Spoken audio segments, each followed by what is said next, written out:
네, 하나님께서 오늘 우리 교회에 주신 말씀 시편 103편 1절부터 22절까지 말씀입니다. 시편 103편 1절로 22절까지 제가 봉독하겠습니다. 내 영혼아 여호와를 송축하라. 내 속에 있는 것들아 다 그의 거룩한 이름을 송축하라. 내 영혼아 여호와를 송축하며 그의 모든 은택을 잊지 말지어다. 그가 내 모든 죄악을 사하시며 내 모든 병을 고치시며 내 생명을 파멸해서 속량하시고 인자와 긍휼로 관을 씌우시며 좋은 것으로 내 소원을 만족하게 하사 내 청춘을 독수리같이 새롭게 하시는도다. 여호와께서 공의로운 일을 행하시며 억압당하는 모든 자를 위하여 심판하시는도다. 그의 행위를 모세에게 그의 행사를 이스라엘 자손에게 알리셨도다. 여호와는 긍휼이 많으시고 은혜로우시며 노하기를 더디하시고 인자하심이 풍부하시도다. 자주 경책하지 아니하시며 노를 영원히 품지 아니하시리로다. 우리의 죄를 따라 우리를 처벌하지는 아니하시며 우리의 죄악을 따라 우리에게 그대로 갚지는 아니하셨으니 이는 하늘이 땅에서 높음 같이 그를 경외하는 자에게 그의 인자하심이 크심이로다. 동이 서에서 먼 것 같이 우리의 죄과를 우리에게서 멀리 옮기셨으며 아버지가 자식을 긍휼히 여긴 같이 여호와께서는 자기를 경외하는 자를 긍휼히 여기시나니 이는 그가 우리의 체질을 아시며 우리가 단지 먼지뿐임을 기억하심이로다. 인생은 그 날이 풀과 같으며 그 영화가 그의 꽃과 같도다.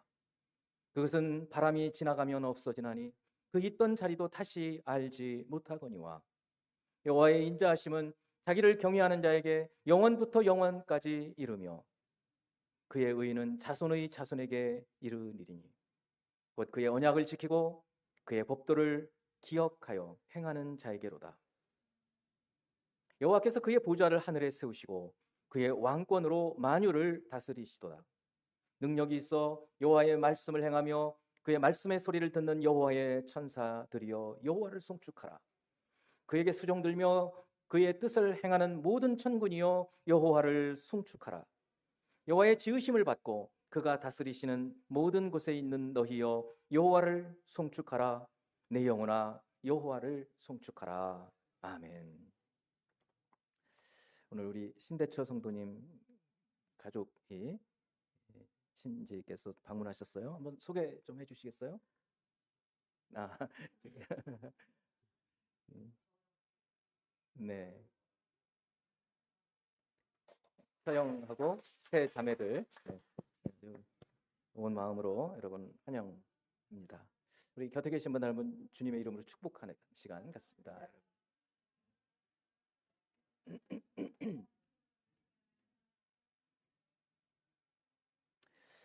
엄청나게 화가 나거나 아니면 안 좋은 일이 생겨서 낙심이 되거나 아니면 무엇 때문에 두려워서 이 감정을 제어하기 어려운 그런 때가 혹시 기억이 나시는지 모르겠습니다. 혹은 하나님의 은혜가 너무 커서 그 감정이 그 사랑 그 감사가 너무 넘쳐서 주체할 수 없는 그런 때가 혹시 있었는지 궁금합니다. 하나님은 우리의 영과 혼과 몸이 주님의 재림, 우리가 천국에 갈 때 그 시점이 올 때까지 이 땅에서 거룩하고 흠이 없기를 원하십니다. 영과 혼과 몸, 육체, 우리 인생이 그렇게 구성이 되어 있어요. 예수 믿기 전에 우리 영은 죽은 상태에 있었어요. 하나님을 모르니까.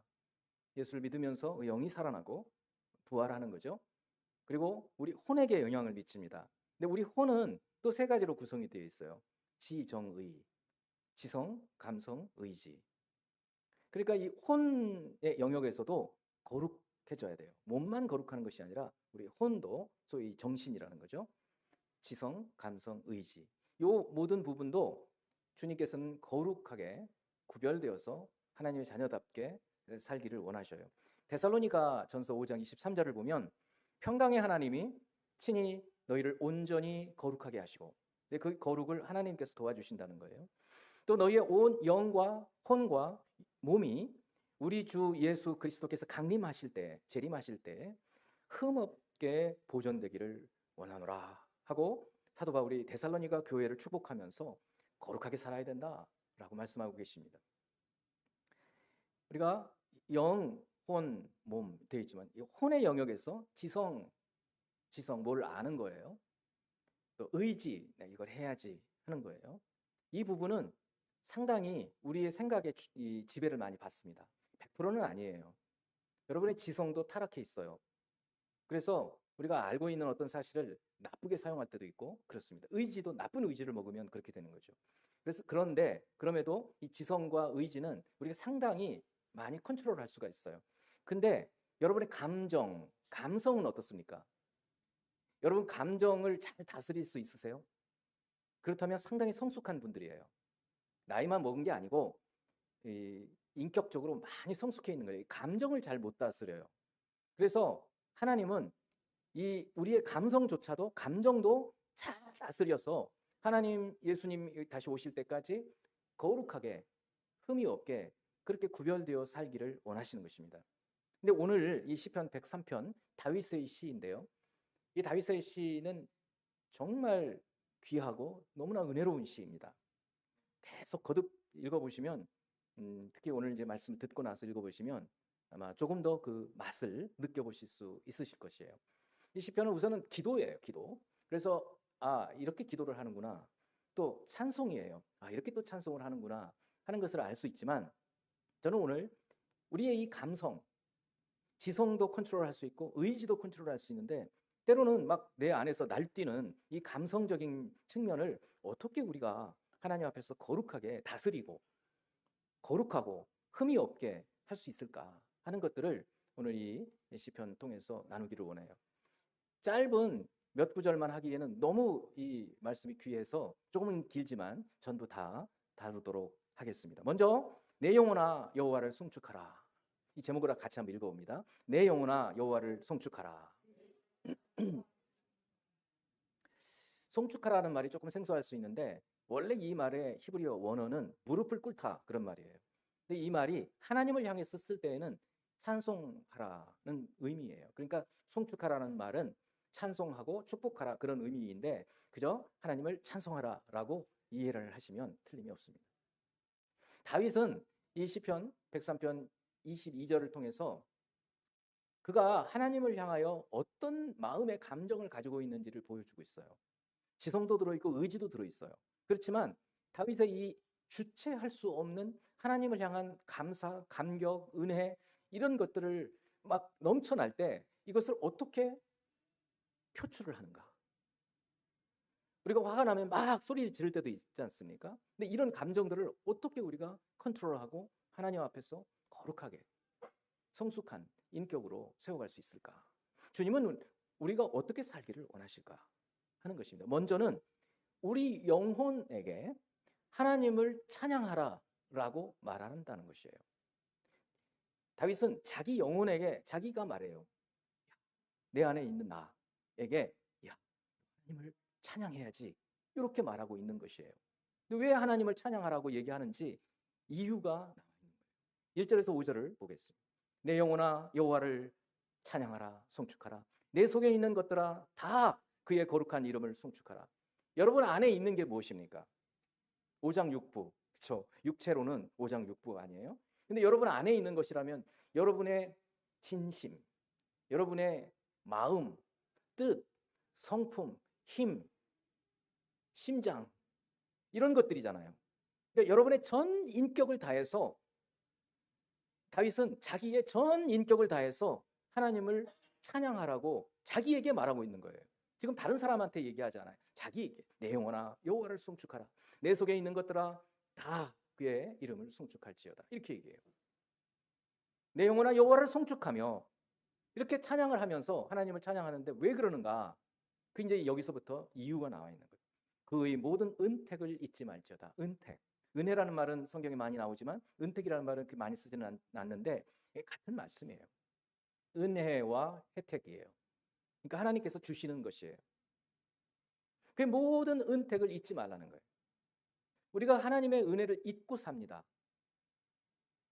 여러분 그렇지 않아요?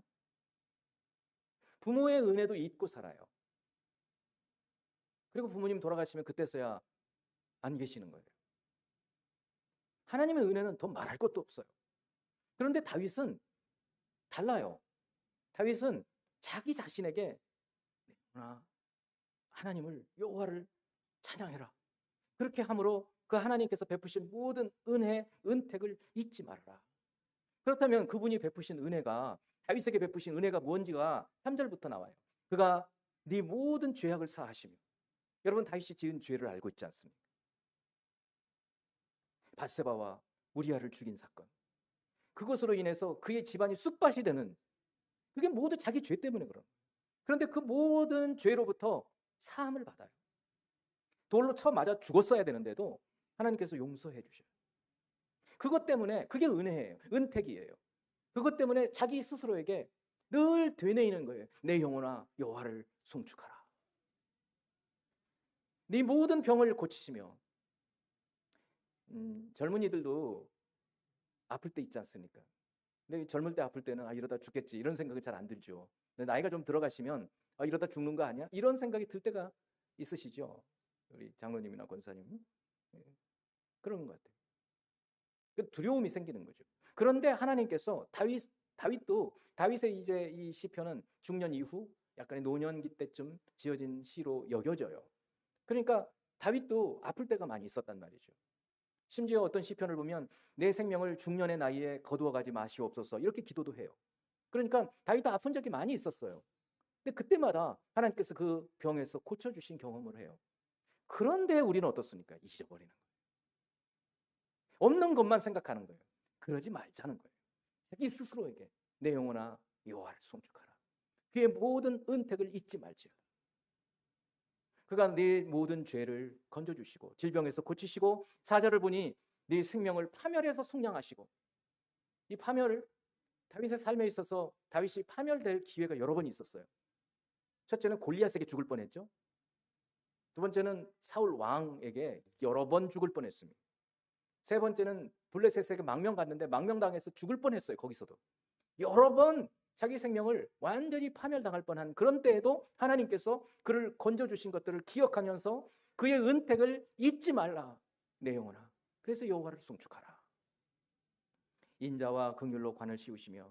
하나님의 인자, 이 성경에, 구약 성경에 나오는 이 인자, 우리말로 쓰여 있어서 인자가 사람 인자에 아들 자자 써서 사람의 아들이라고 생각하시면 안 됩니다. 이것은 하나님의 오래 참으심, 인자하심. 히브리어로 말하면 헤세드예요. 한번 해보시죠. 헤세드. 히브리어 가끔 알아두시면 너무 좋습니다. 이 헤세드라는 말은 하나님의 사랑을 말해요. 근데 그 사랑이 여러 모습으로 드러나거든요. 근데 그 모습을 그냥 뭉뚱그려서 헤세드라고 해요. 룻기에 이 헤세드가 많이 나와요. 룻기에. 그래, 인자와 긍휼로 관을 씌우신다. 긍휼이라는 것은 좀 어려운 말이죠. 불쌍히 여긴다는 말이에요. 그것으로 마치 왕관을 씌워주시듯이 하나님의 인자하심으로, 하나님의 불쌍히 여기심으로 보호를 해주신다, 그런 말씀이에요. 그런 경험을 지금 기억하면서 다윗은 자기 영혼에게 내 영혼아 여호와를 송축하라. 3번이나 거듭 내 영혼아 여호와를 송축하라. 내 속에 있는 것들아 다 여호와를 송축하라. 이렇게 말하고 있는 거예요. 5번째는 5절에 좋은 것으로 네 소원을 만족하게 하사. 그러니까 다윗은요, 생각해 보세요. 목동이었어요. 양을 치고 있었다고요. 그리고 그 집안의 막내 아들이었어요. 8째. 집안에서 제일 귀하게 안 보이는, 있는지 없는지도 모르는 그런 존재였어요. 그런데 그를 어떻게 했어요? 하나님께서 왕으로 세우셨어요. 여러분, 우리가 예수 그리스도 안에 있으면요, 모두가 존귀한 사람들이 됩니다. 믿습니까? 우리를 왕 같은 제사장으로 삼으신다는 거예요. 어느 한 사람도 천한 사람이 없어요. 하나님께서 자기를 그렇게 세우신 거예요. 모든 좋은 것으로 자기에게 자기 소원을 만족시킨 거예요. 아니, 자기가 소원한 것 이상으로 하나님께서 베풀어 주셨어요. 이것을 잊지 말라는 거예요. 여러분, 지금 여러분이 현재 살고 있는 게 감사합니까? 만일에 그렇다고 한다면 참 귀한 분이에요. 그렇지 않다고 한다면 여러분 감사할 거리들을 생각해 보셔야 돼요. 지금 다윗은 그거를 회고해 보는 거예요.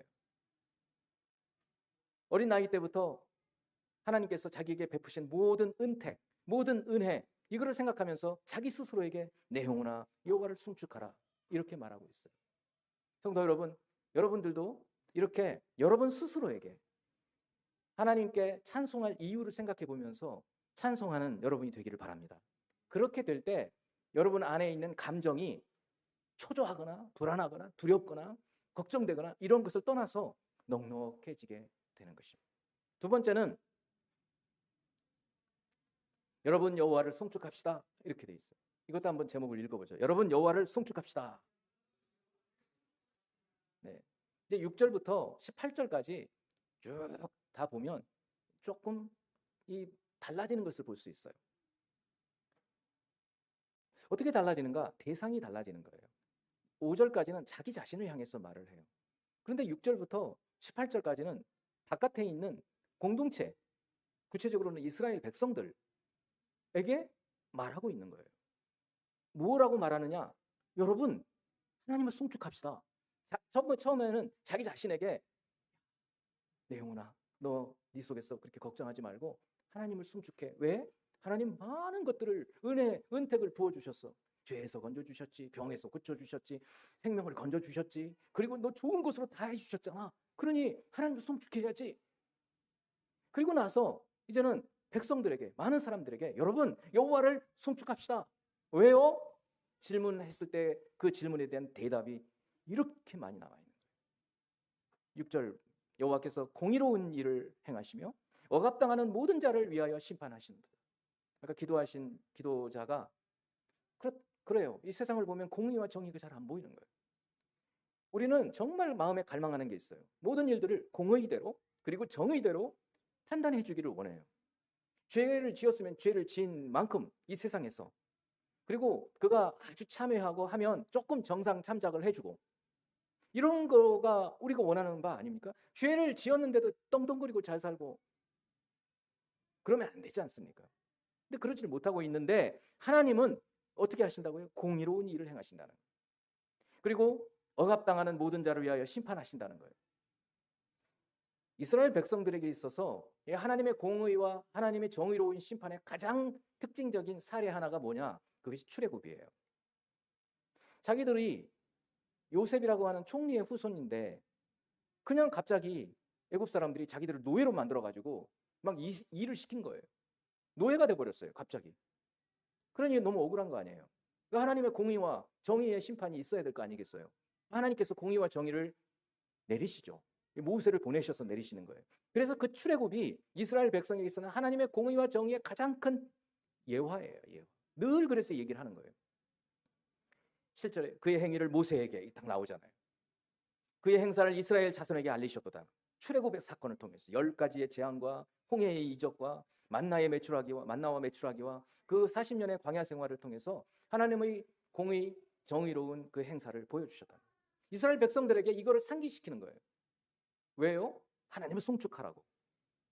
여러분, 우리 역사를 보세요. 지금 그 얘기를 하고 있는 거예요. 우리 역사를 돌아보세요. 하나님 은혜 아니었으면 우리는 존재할 수 없었습니다. 그 얘기를 하고 있는 거예요. 8절입니다. 여호와는 긍휼이 많으시고 또 긍휼히 얘기하는 거예요. 아까는 개인적으로 다윗 자신에게 향해서 불쌍히 여기시는 건데 이제는 공동체적으로 이스라엘 백성을 향해서 하나님께서 불쌍히 여기셨고 은혜로우시며 노하기를 더디하시고 인자하심이 풍부하시도다. 이 말씀은 시내산 꼭대기에서 모세에게 해주셨던 하나님의 성품 얘기예요. 그대로 지금 얘기를 하고 있는 거예요. 하나님은 긍휼이 많으시고 노하기를 더디하시고 인자가 풍부하시다. 그거를 보여주신 그 하나님의 성품이 이스라엘 역사 가운데 쭉 진행되어 왔음을 생각하고 하나님을 송축하라 라고 말하고 있는, 자주 경책하지 아니하시며 노를 영원히 품지 아니하시리로다. 우리의 죄를 따라 우리를 처벌하지는 아니하시며 우리의 죄악을 따라 우리에게 그대로 갚지는 아니하셨으니. 여러분, 이스라엘 역사를 우리가 쭉 그동안에 읽어왔잖아요. 지금 시편까지 오면서 이스라엘 백성들이 하나님을 반역하고 우상을 섬기고 하나님을 거역하고 딴짓을 했던 것들을 생각해 보면 하나님께서 이미 이스라엘을 그냥 가루를 만드셨어야 해요. 그들의 죄대로 갚았으면. 그런데 그렇게는 안 하셨어요. 우리도 돌아보면 하나님께서 우리의 이 사악함, 우리의 그 음란함 이런 것을 생각하면 하나님께서 우리에게 가루를 만드셨어야 한다고요. 근데 하나님 그렇게 안 하셨어요. 기다려주시는, 용서해 주시는, 우리가 하나님 자녀로서 서서히 하나님께서 다루어 가시는 것을 보여주시기 위함이에요. 이렇게 하시는 이유는 11절에 이는 하늘이 땅에서 높음 같이 그를 경외하는 자에게 그의 인자하심이 크심이로다. 그러니까 하나님의 이 헤세드가 얼마나 크신지를 그 하나님의 오래 참으심, 그 죄대로 벌하지 않으시는 거예요. 기다려주심, 오래 참으심, 이런 것을 통해서 하나님의 그 사랑이 얼마나 크신지를 보여주신다는 거예요. 동이 서에서 먼 것 같이 우리의 죄과를 우리에게서 멀리 옮기셨으며, 여러분 동과 서가 만날 수 있습니까? 만날 수가 없어요. 동과 서, 동이 서에서 먼 것 같이. 동쪽 끝이 어디일까요? 서쪽 끝은 어디고요? 그 두 끝이 만날 수 있을까요? 만날 수가 없어요. 그것처럼 우리 안에 있던 우리의 죄를 하나님이 멀리 보내버리셨다는 거예요. 예수 그리스도 안에서 예수 그리스도의 십자가를 의지하고 그분이 우리 죄를 사하셨다는 믿는 사람들은 우리의 죄를 멀리, 동이 서에서 먼 것처럼 우리의 죄과를 멀리 하셨다는 이 말씀인 것이에요. 여러분 이 말씀을 믿습니까? 이스라엘 백성들에게 이 얘기를 해주는 거예요. 아버지가 자식을 긍휼히 여김같이. 여러분 때로 저 때만 해도 그랬어요. 애들은 뭐 잘못하고 그러면 회초리를 댔다고요. 그러면 이제 막 애들이 무서워가지고 어떨 때 보면 막 너무 지나치게 무서워하면 매를 놓고 안아주죠. 야, 괜찮아. 내가 너 사랑해서 그러는 거야. 그런 거거든요. 그러니까 하나님의 백성들이 하나님께서 때로 징계하실 때 너무 두려워하면 아버지가 자식을 불쌍히 여기시는 것처럼 하나님께서 우리를 안아주시는 그 은혜를 지금 이 다윗은 이스라엘 역사를 통해서 여러 번 봤다는 거예요. 여호와께서는 자기를 경외하는 자를 긍휼히 여기시나니 이는 그가 우리의 체질을 아시며. 여러분 체질이 어떻습니까? 우리가 종종 체질 얘기할 때 이렇게 얘기하잖아요. 나는 좀 위가 안 좋은 체질이야. 나는 좀 폐가 안 좋아. 저는 이 기관지 폐가 좀 안 좋거든요. 그래서 목감기에 걸리고 기침이 나오면 굉장히 조심합니다. 여러분 체질.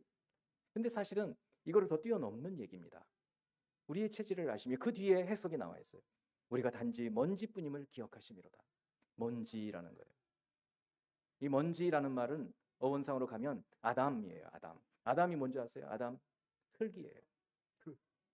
아담, 우리는 첫사람이 아담이잖아요. 그냥 흙이라고요. 다른 말로 먼지예요.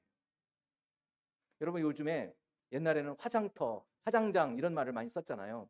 요즘에는 그런 말을 안 씁니다. 뭐라고 하죠? 승화원이라고 합니다. 승화원. 고상한 말이잖아요. 승화되었다는 거죠. 승화. 죽음에서 승화되었다. 하늘로 올라갔다. 뭐 이런 표현을 쓰는 건데 승화는 맞아요. 몸이 뭘로 승화했어요? 먼지로 갔어요.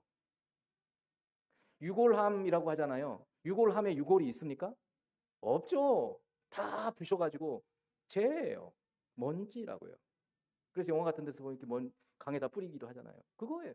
유골함에 유골이 없어요. 뭐만 있어요? 먼지만 있어요.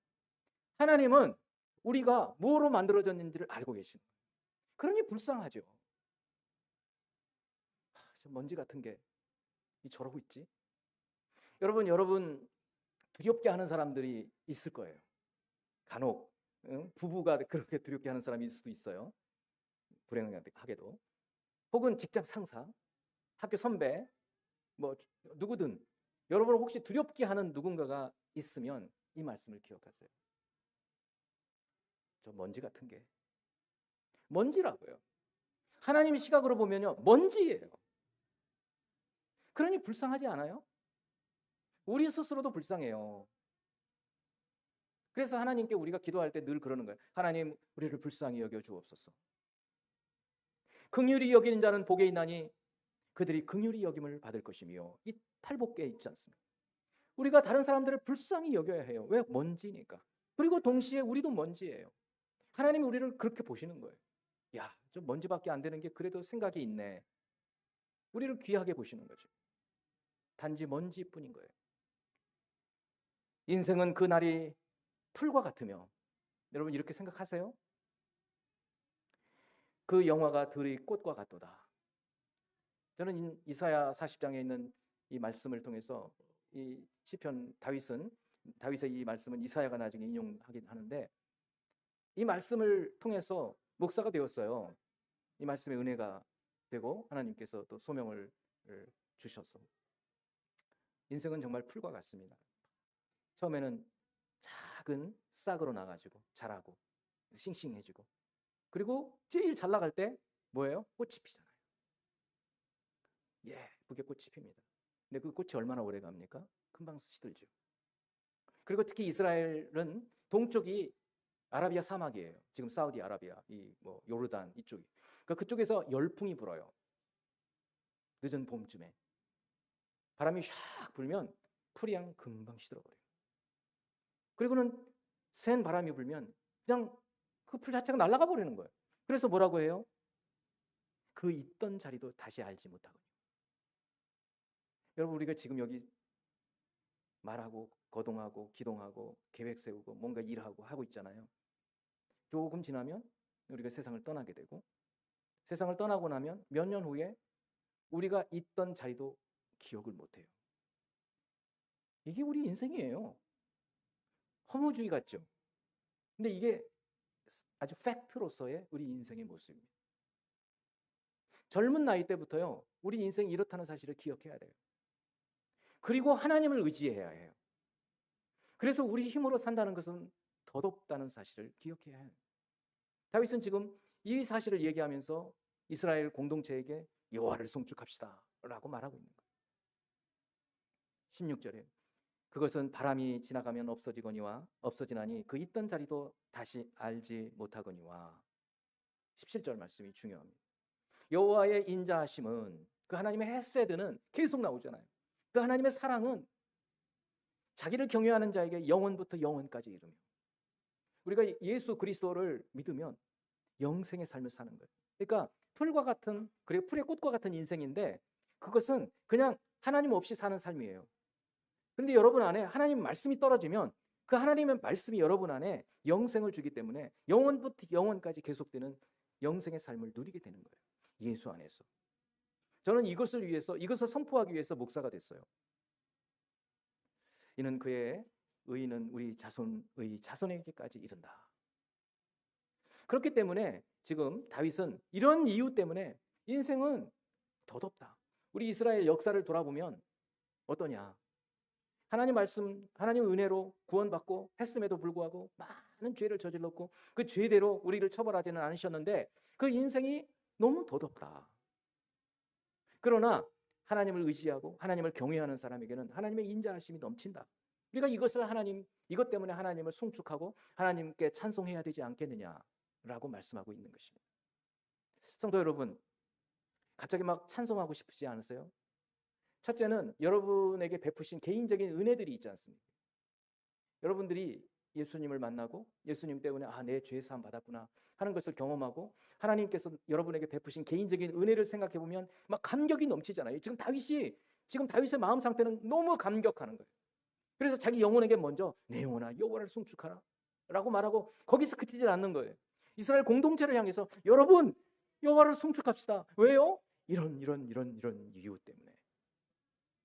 인생은 덧없지만 그러나 하나님을 경외하는 사람에게는 하나님의 이 헤세드가 영원부터 영원까지 이르시기 때문에 여러분 여호와를 송축합시다.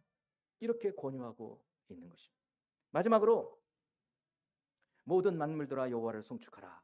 이것도 같이 한번 읽어봅니다. 시작. 모든 만물들아 여호와를 송축하라. 솔직히 이 시각은 쉽게 가지게 되지는 않아요. 그러나 이렇게 말씀을 들어놓고 보면 여러분도 조금 이런 시각을 가질 수가 있게 돼요. 소위 이런 시각을 영성이라고도 해요. spirituality라고 해요. 영적인 안목이에요. 눈으로 보이지 않는 것을 보는 거예요. 눈으로 보이지 않는 것이 존재하지 않는다고 말할 수 없어요. 여러분 바이러스라는 것은 눈으로 보이지를 않아요. 근데 이제는 누구나 알아요. 바이러스라는 게 있다. 그러니 눈으로 보이지 않는다고 존재하지 않는다고 말하는 사람들은 눈으로 보이지 않기 때문에 존재하지 않는다고 말하는 사람들은 지금 과학적 상식으로 보면 무지한 사람이에요. 우리도 이런 마음가짐을 가져야 돼요. 영적인 존재에 대해서도. 아니 바이러스조차 보이지 않는데 영적인 존재가 존재하는데 눈에 보이지 않는 것을 우리가 어떻게 알 수 있어요? 그래서 성경은 그거를 말하고 있어요. 19절 말씀. 여호와께서 그의 보좌를 하늘에 세우시고, 여러분 하늘을 쳐다보면서 하나님의 왕좌가 저 하늘에 있는 게 보이나요? 안 보이지 않습니까? 그런데 다윗은 그의 영성으로 하늘에 하나님의 보좌가 있는 것을 보았어요. 구약의 선지자 중에 에스겔이라는 사람은 환상으로 그걸 봤어요. 신약에서 요한계시록의 사도 요한은 그걸 봤어요. 에스겔이 봤던 거의 같은 모습을 똑같이 봐요. 저도 그건 실제 제 어떤 환상으로 이런 거를 본 적은 없어요. 근데 저는 그냥 믿어요. 하늘에 하나님의 보좌가 있다. 그의 왕권으로 만유를 다스리시는도다. 만유라는 것은 세상의 모든 만물을 말해요. 그러니까 하나님께서 창조주이심을 하나님이 창조주이심은 여러분 믿으시죠? 대부분 다 그건 다 아셔요. 다 지으셨어요. 근데 지어놓고 그냥 내버려 두시는가? 아니라는 거예요. 그거를 컨트롤 하신다는 거예요. 다스리신다는 거예요. 그게 만유를 다스리신다는 말을 하는 거예요. 이걸 하나님의 섭리라고 얘기해요. Providence라고 얘기해요. 이것도 눈에 안 보이니까 어떻게 믿어? 성경에 있기 때문에 저는 믿어요. 하나님께서 제 인생을 주관하고 계시다는 것도 저는 믿어요. 제가 제 마음대로 살려고 하지 않고 하나님의 이끄신 대로 살아가려고 해요. 그걸 믿기 때문에. 지금 다윗은 눈에 보이지 않으나 그가 믿는 믿음으로 지금 이 고백을 하고 있는 거예요. 20절. 능력이 있어 여호와의 말씀을 행하며 그의 말씀의 소리를 듣는 여호와의 천사들이여. 여러분 요즘에 천사가 있어 이렇게 얘기하면 웃을지도 몰라요. 똑같아요. 바이러스가 눈에 안 보인다고 존재하지 않는다고 말할 수 없듯이 천사가 눈에 보이지 않는다고 천사가 없다고 말할 수 없다고요. 다윗은 그의 영성으로 이 천사의 존재를 믿는 거예요. 그래서 이렇게 고백하는 거예요. 그리고 이 천사들에게 뭐라고 해요? 여러분 천사들이여 여호와를 송축합시다. 이렇게 얘기하고 있는 거예요. 천사들은 그 기능이 하나님을 섬기는 사람들이에요. 섬기는 존재예요. 그리고 천사들 중에 군인들이 있어요. 그걸 천군이라고 해요. 천군. 만군의 여호와. 그럴 때 그 만군이 그 이 천사 군인 천사를 말하는 거예요. 그에게 수종들며 그의 뜻을 행하는 모든 천군이여 여호와를 송축하라. 그렇잖아요. 그러니까 처음에는 자기 자신에게 이건 우리도 할 수 있지 않습니까? 내 영혼아 여호와를 송축해라. 그의 모든 은혜를 잊지 말고 그가 베푸신 은택을 생각하면서 그의 구원을 생각하면서 마땅히 하나님을 찬양해야지. 내 영혼아. 근데 찬양한다고 우리 가사도 다 모르겠는데 언제 어떻게 찬양하라는 거야? 너무 그렇게 어렵게 생각하지 마세요. 여러분 할렐루야 이거 하나도 찬양이에요. 할렐루야라는 말 뜻이 여러분 하나님을 찬양합시다 라는 뜻이거든요. 그리고 애들 한 10살 아래쯤 애들 보면은요 자세히 관찰해 보면 대단한 천재들이에요. 어떤 천재들이냐면 노래들을 작사 작곡 다 해요. 보면 말도 안 되는 노래를 막 해요. 왜 우리는 그렇게 못합니까?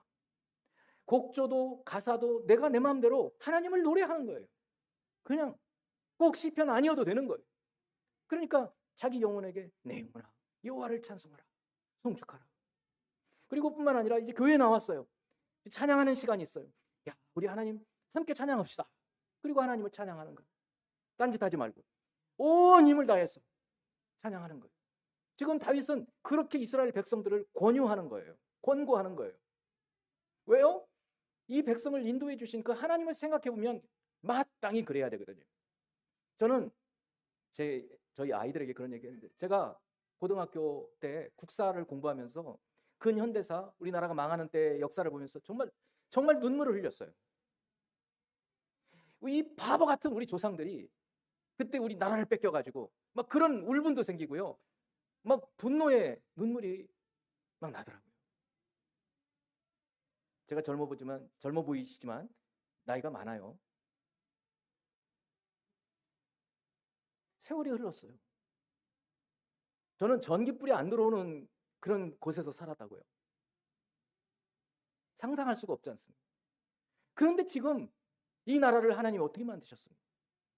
이 나라에 지난주에도 말씀했지만 주의 복음이 들어오고 교회가 세워지고 욕을 많이 먹기는 하지만 지금도 여전히 교회와 성도들이 있고 선교사들을 파송하고 세계 제2의 선교 대국이 되었고 하나님께서 이 나라를 이렇게 세워주셨단 말이에요. 이런 것을 생각하면 여러분 하나님을 송축합시다. 마땅히 말을 해야 되지 않겠습니까? 그리고 마지막에 이건 아까 좀 제가 어렵다고 그랬잖아요. 이 영적인 영성이 있지 않으면 잘 안 보인다고 말씀을 드렸어요. 눈에 안 보이는 존재들. 다윗은 이 눈에 보이지 않는 존재들에게 하나님을 송축하자고 권고하고 있는 거예요. 마지막 절 22절을 봅니다. 여호와의 지으심을 받고 그가 다스리시는 모든 곳에 있는 너희여. 여기 너희는 어떤 존재들이냐면, 첫째, 여호와의 지으심을 받았어요. 그러니까 피조물이에요. 천사도 피조물이에요. 우리 사람도 피조물이에요. 동물도 피조물이에요. 식물도 피조물, 나무. 물고기도 피조물이에요. 그리고 바윗돌도 피조물이에요. 모든 우리 눈에 보이는 모든 것들은 사람이 만들었거나 하나님이 만드신 둘 중에 하나예요. 그런데 다윗은 이런 것들을 향해서 여러분 여호와를 송축합시다 이렇게 말하고 있는 거예요. 왜요? 하나님이 지으셨잖아요. 그러니까 하나님이 주인이잖아요.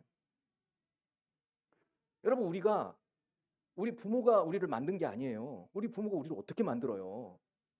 부모는 사랑했을 뿐이에요. 하나님이 우리를 지으셨어요. 그러니까 우리가 마땅히 하나님을 송축해야죠. 그러니까 눈에 보이는 모든 생물체, 무생물체, 눈에 보이지 않는 모든 것들을 향해서 다윗은 여호와를 송축하라고 말하고 있는 거예요. 그리고 하나님께서 다스리시기 때문에 그 모든 것들을 다스리신다는 거예요. 그렇기 때문에 이 세상의 모든 만물들을 향해서 다윗은 여호와를 송축하라고 얘기하고 있는 것입니다. 성도 여러분, 우리도 이 다윗의 권유를 받아서 조금 어색하고 우스꽝스러울지 모르지만 권사님들 이제 산책로 산책하시면서 길가에 이렇게 꽃이 피어 있으면 쭈그려 앉아서 야, 너 이렇게 예쁘냐? 가끔 그러실 때 있잖아요. 그 대화하시는 거거든요. 이제는 이런 영성을 가지세요. 야, 너 참 예쁘게 꽃이 피었는데 하나님 찬송해봐. 너 하나님 찬송하고 있는 거지. 너 이렇게 예쁜 거 보니까 너 이렇게 예쁜 꽃으로 영광을 드러내면서 하나님 찬송하는 거지. 맞죠? 맞아요. 여러분 지구가 회전하는 소리가 안 들리죠. 그 소리 들리면 어떻게 살겠어요? 근데 소리가 엄청나게 크대요. 우리 귀에는 그 들리는 한도를 초과해서 안 들린대요. 이 모든 천체, 별들, 운행하는 모든 것들이 사실은 하나님을 찬양하는 거예요. 왜요? 하나님이 지으셨으니까. 그래서 이제는 길가를 지나가시다가 꽃을 보시면서도 여호와를 송축하라. 개천에 요즘 비가 많이 와서 잉어들이 막 올라오고서 막 파닥거리면 너도 여호와를 송축하라. 해보시라고요. 예수님은요, 공중에 나는 새를 보라. 들에 핀 대가파를 보라.